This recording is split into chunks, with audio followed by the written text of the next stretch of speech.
नमस्कार, मी प्रिया काळे. तरुण भारतच्या न्यूज बुलेटिनमध्ये आपल्या सर्वांचं स्वागत. आता पाहूया ठळक घडामोडी. शेतकऱ्यांचा विरोध झुगारून हलगा-मच्छे बायपासच्या कामाला पुन्हा एकदा सुरुवात करण्यात आली आहे. उच्च न्यायालयाचा स्थगितीचा आदेश असतानाही राष्ट्रीय महामार्ग प्राधिकरणाकडून रस्त्याचे काम सुरू करण्यात आले आहे. आज रविवार वडगाव धामणे शिवारात शेतकऱ्यांचे विरोध झुगारून बायपासचे काम प्रशासनाने पुन्हा सुरू केले आहे. आज तिसऱ्या दिवशी सकाळी 10च्या सुमारास उभ्या ऊस पिकावर जेसीबी आणि क्रेन चालवल्याने शेतकरी वर्गातून तीव्र संताप व्यक्त करण्यात आला. हलगा-मच्छे बायपासमध्ये मजगाव, मच्छे, वडगाव, शहापूर, येळ्ळूर, धामणे, जुने बेळगाव, हलगा येथील शेतकऱ्यांच्या सुपीक जमिनी संपादित करण्यात आल्या आहेत. या जमिनीमध्ये दुबार पिके घेतली जातात. अशा जमिनी रस्त्याच्या नावाखाली संपादित केल्याने शेतकरी उद्ध्वस्त करण्याचा हा प्रयत्न असल्याचा आरोप होत आहे. भीषण रस्ता अपघातात ASI जागीच ठार झाल्याची घटना बैलहोंगल तालुक्यातील येरगट्टी येथे शनिवारी रात्री उशिरा घडली. हेल्मेट परिधान न केल्याने दोडवाडचे ASI विजयकांत मिकली वय वर्ष 51 हे अपघातात ठार झाल्याचे सांगण्यात आले आहे. आपली ड्युटी संपून ते घरी परतत असताना येरगट्टी येथील कृष्णा कॉलनीजवळ येताच वेध प्रतिरोध न दिसल्याने हा अपघात घडला.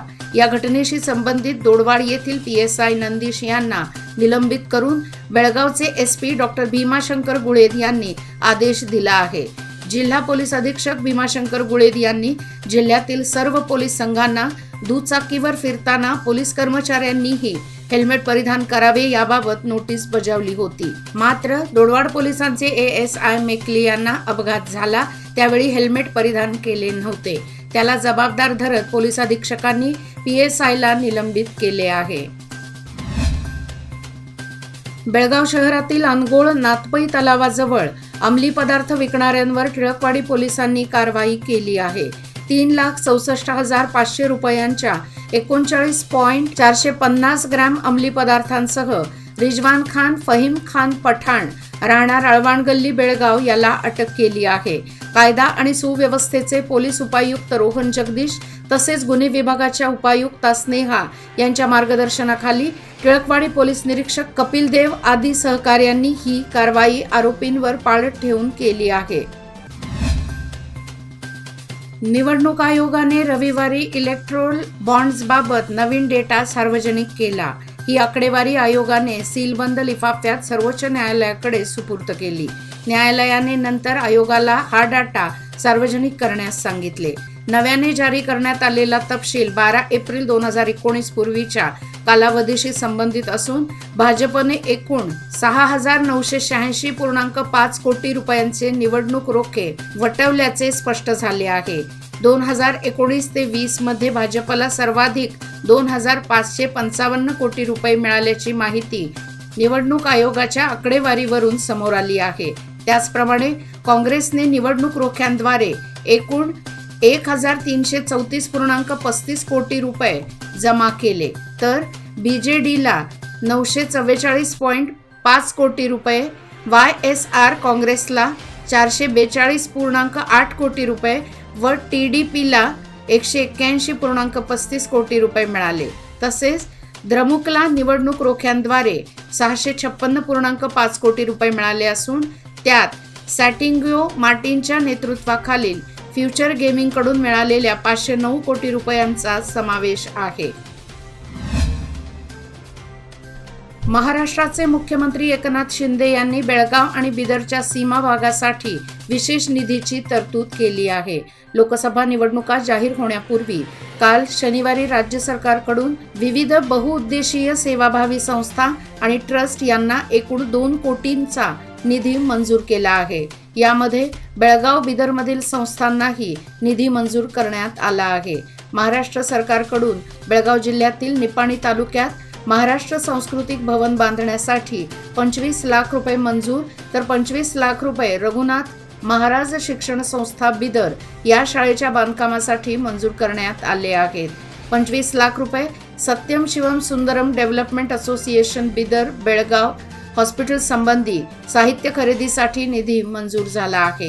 ग्रंथालये, शाळांच्या वर्गखोल्या, हॉल, मेडिकल व्हॅन अशा विविध उपक्रमांसाठी सेवाभावी संस्थांना राज्य सरकारकडून निधीची तरतूद करण्यात आली आहे.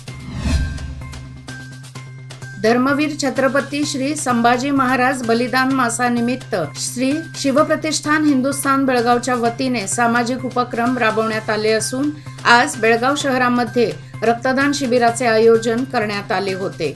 छत्रपती संभाजी महाराजांनी धर्मासाठी दिलेले बलिदान अतुलनीय आहे. त्यांच्या बलिदान मासाचे पालन अत्यंत गांभीर्याने पाळण्यात येते. छत्रपती संभाजी महाराजांप्रती आपली निष्ठा समर्पित करून आदरांजली वाहतात. याचे औचित्य साधून आज रविवारी सकाळी बेळगाव शहरातील लोकमान्य रंगमंदिर येथे आयोजित रक्तदान शिबिराला उत्स्फूर्त प्रतिसाद लाभला. लोकसभा निवडणुकीची आचारसंहिता लागू होताच रविवारी सकाळी 9 वाजल्यापासूनच महापालिकेच्या अतिक्रमण विभागाने बेळगाव शहरातील भगव्या पताका काढण्याची कारवाई केली. ही कारवाई शहरातील 4ही झोनमध्ये राबवण्यात आली. आगामी एप्रिल-मे महिन्यात होऊ घातलेल्या लोकसभा निवडणुकीची आचारसंहिता निवडणूक आयोगाने शनिवारी सायंकाळी लागू केली. या काळात कोणत्याही पक्षाकडून माहिती किंवा मतदारांना प्रलोभने दिली जाईल अशा स्वरूपाच्या पताका प्रकाशित करता येणार नाहीत. या संदर्भात केंद्रीय निवडणूक आयोगाचे स्पष्ट निर्देश लक्षात घेता महानगरपालिका प्रशासनाने शहराच्या कानाकोपऱ्यात व मंदिरासमोरील भगव्या पताका काढण्याची मोहीम सुरू केली आहे. नोएडा येथील रेव्ह पार्टीमध्ये सापाचे विष पुरवल्याच्या प्रकरणात सहभागी असलेल्या यूट्यूबर एल्विश यादवला स्थानिक पोलिसांनी रविवारी चौकशीनंतर अटक केली. न्यायालयासमोर हजर केल्यानंतर त्याला 14 दिवसांची कोठडी ठोठावण्यात आली आहे. रेव्ह पार्टीमध्ये सापाच्या विषाचा वापर केल्याप्रकरणी नोएडा पोलिसांनी FIR दाखल केला आहे. प्रयोगशाळेत चाचणीसाठी पाठवलेला विषाचा नमुना कोब्रा असल्याचे फॉरेन्सिक अहवालातून स्पष्ट झाल्यानंतर त्याच्या विरोधात कारवाई तीव्र करण्यात आली आहे. या प्रकरणी पोलिसांनी राहुल यादव नावाच्या एका आरोपीसह 5 जणांना यापूर्वी अटक केली आहे. मात्र एल्विश यादवने आपल्यावरील आरोप निराधार असल्याचे म्हटले आहे. महिलांची शक्ती हीच समृद्ध भविष्याची निर्मिती. लोकमान्य घेऊन आले आहेत महिला उन्नती योजना, जी देते तुमच्या गुंतवणुकीवर 10% आकर्षक व्याजदर फक्त 500 दिवसांकरिता. किमान गुंतवणूक 10,000 रुपये. अधिक माहितीसाठी आजच कॉल करा 1800-212-4050. योजना फक्त महिला सभासदांकरिता. नियम व अटी लागू. लोकमान्य, जिथे पैसे वाढतात आणि नातं वृद्धिंगत होतं. बेळगाव शहरातील प्रभाग क्रमांक 10 मधील पाटीलमाळा येथील ड्रेनेज समस्या गंभीर बनली होती.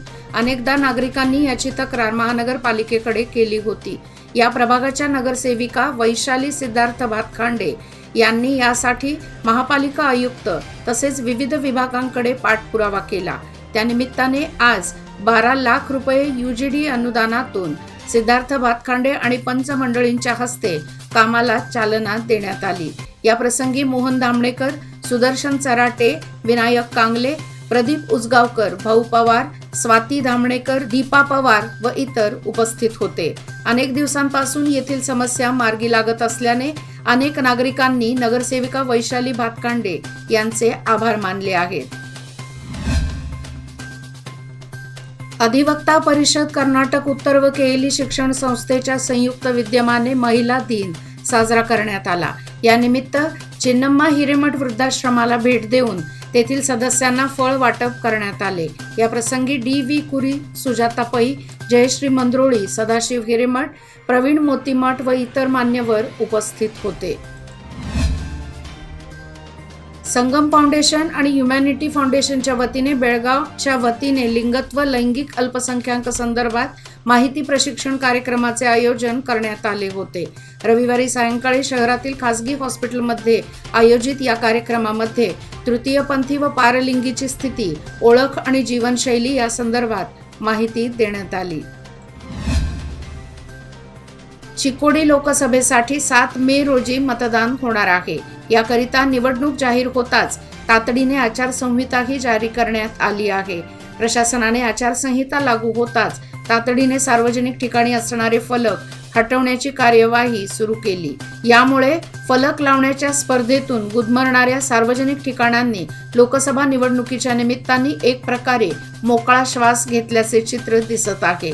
निपाणी पालिकेने शहरात तर ग्रामपंचायत प्रशासनाने ग्रामीण भागात ही कार्यवाही केली.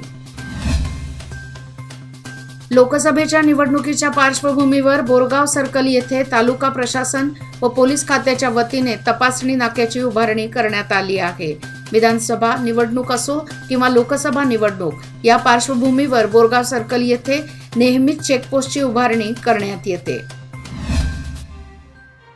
जमखंडी तालुक्यातील चिक्कपडसलगी येथे एका कारमधून बेकायदेशीर वाहतूक करण्यात येत असलेली माहिती मिळाली होती.